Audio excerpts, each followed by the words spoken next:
Praise the Lord. आज हमारे VBS का दूसरा दिन है और आज का हमारा जो विषय है वो है प्रेमी अब्राहम। हमारे जो पुस्तक में हमारा जो विषय लिखा हुआ है, पुस्तक का नाम जो लिखा हुआ है वो है परमेश्वर के प्रेमी।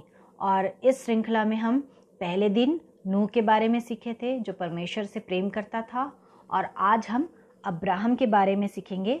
यह भी परमेश्वर से प्रेम करता है, परमेश्वर की आज्ञा के अनुसार चलता है और परमेश्वर उसे आशीष देता है। इसके बारे में हम मनन करेंगे। उससे पहले हम छोटी सी एक प्रार्थना करेंगे।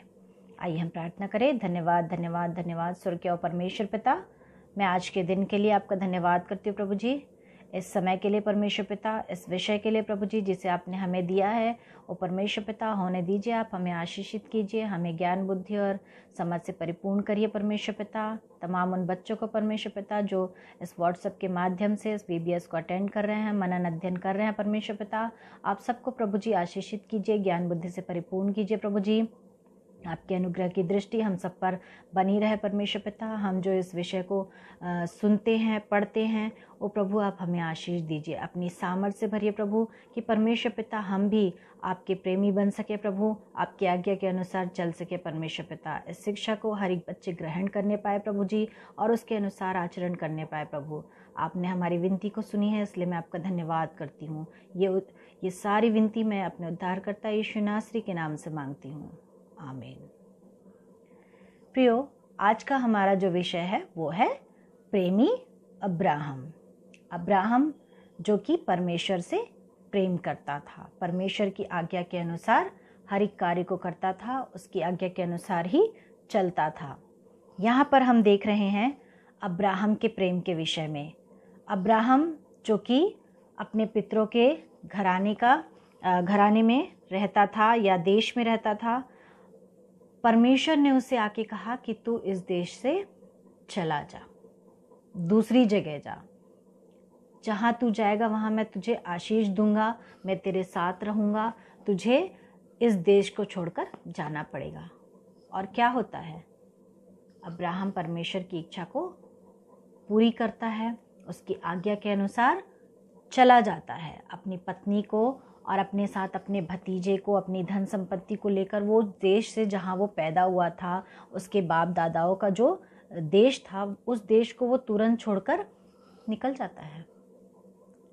यह है परमेश्वर का प्रेम। वो परमेश्वर से प्रेम करता है, उसकी आज्ञा को मानता है, उसकी इच्छा के अनुसार चलता है, और वो क्या करता है, अपने परिवार को लेकर तुरंत निकल जाता है, क्योंकि परमेश्वर ने यहाँ पे उसे कहा कि मैं तुझे आशीर्वाद दूंगा और उन्हें भी आशीष दूंगा जो तुझे आशीष देंगे। परमेश्वर ने इतनी बड़ी प्रतिज्ञा उसके साथ की और वो उस बात पर विश्वास करता है और परमेश्वर की इच्छा के अनुसार वहाँ से चल पड़ता है। और जाते हुए उसे क्या होता है, परमेश्वर को यहोवा दर्शन देता है, उससे बातचीत करता है और वो परमेश्वर से हमेशा निकटता बनाए रखता है, परमेश्वर से हमेशा प्रार्थना करता है। और जहाँ जहाँ वो जाता है, जंगल में, पहाड़ों में और मिस्र देश में, जहाँ जहाँ वो जाता है, परमेश्वर हर जगह उसे आशीष देता है, हर मुसीबत से उसे निकालता है। और ऐसे ही जब मिस्र देश में जहाँ वो जाता है, वहाँ भी वो एक बड़ी मुसीबत में फंसता है, लेकिन वहाँ भी परमेश्वर उसे आसानी से बचाकर निकाल लेता है। यहाँ पर हमारा जो मुख्य विषय है वो है अब्राहम का लूत से प्रेम।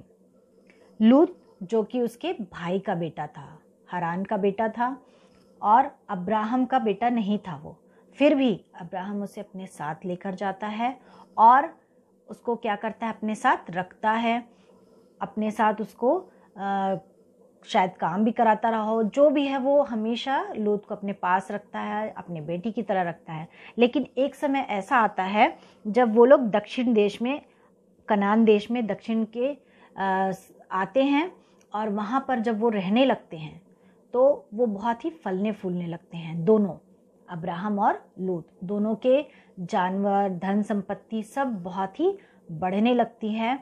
और ऐसी स्थिति में जब उनके जानवर बढ़ते हैं तो जो चरवाहे रहते हैं उनके बीच में क्या हो जाता है, झगड़ा होने लगता है। और इस सब को देखकर अब्राहम ने एक फैसला लिया और उसने लूत से कहा कि अब हम दोनों इस जगह में नहीं रह सकते, क्योंकि परमेश्वर ने हमें इतनी आशीष दी है कि ये जगह हमको, जहाँ हम अभी रह रहे हैं, वो हमको कम पड़ने लगा है। हम दोनों एक साथ एक जगह पर नहीं रह सकते, क्योंकि हम दोनों क्या हैं, एक ही घराने के हैं, एक ही वंश के हैं, और हम दोनों के बीच में झगड़ा ना हो, इसलिए हमें अब अलग अलग रहना चाहिए।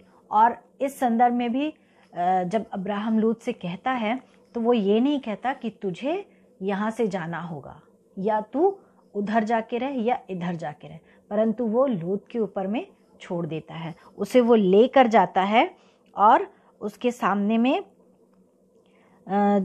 वो जगह रहती है जहाँ पर लूत जाता है। यानी वो लोग यरदन की तराई के पास में जाते हैं और अब्राहम उससे कहता है, यहाँ से तू देख ले तुझे कौन सी जगह चाहिए। अगर तू दक्षिण में जाएगा तो मैं कहाँ जाऊँगा, उसके दूसरी तरफ। अगर तू पूर्व में जाएगा तो मैं उसकी दूसरी तरफ जाऊँगा। हम दोनों एक तरफ नहीं रहेंगे, परंतु अलग अलग जगह में हम दो भागों में बट जाएंगे। क्यों?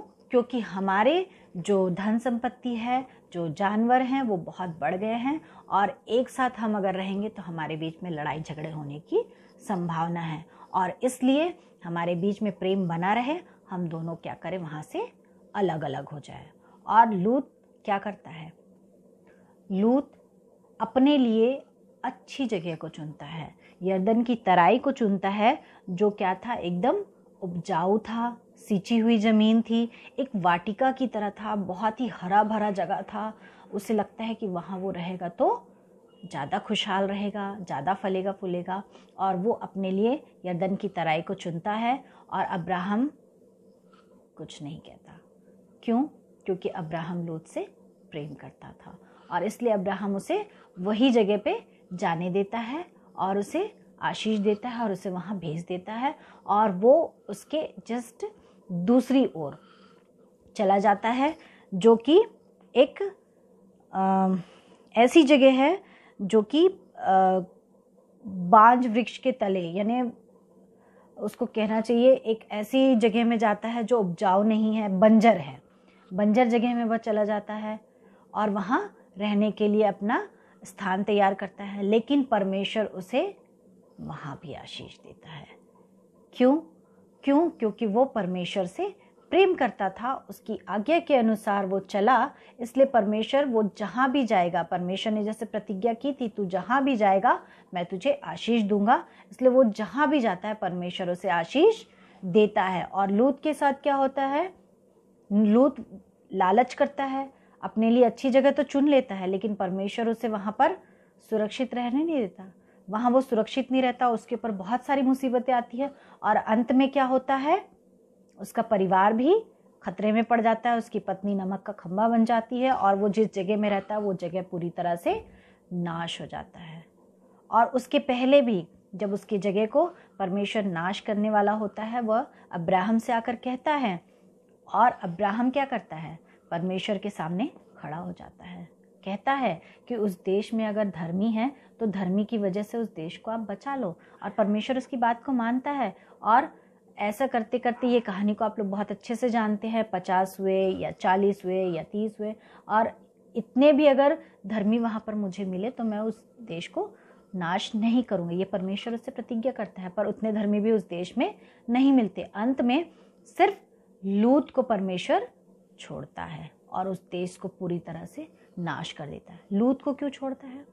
क्योंकि अब्राहम ने परमेश्वर से निवेदन किया था, उसने परमेश्वर से गिड़गिड़ा कर कहा था कि वो वहाँ एक भी अगर धर्मी हो तो उस जगह को नाश ना करे, परंतु परमेश्वर ने देखा कि वहाँ पर कोई भी धर्मी नहीं है, वो उस देश को नाश कर देता है, पर उसके भतीजे लूत को, अब्राहम के भतीजे लूत को वो छोड़ देता है, सुरक्षित बचा लेता है।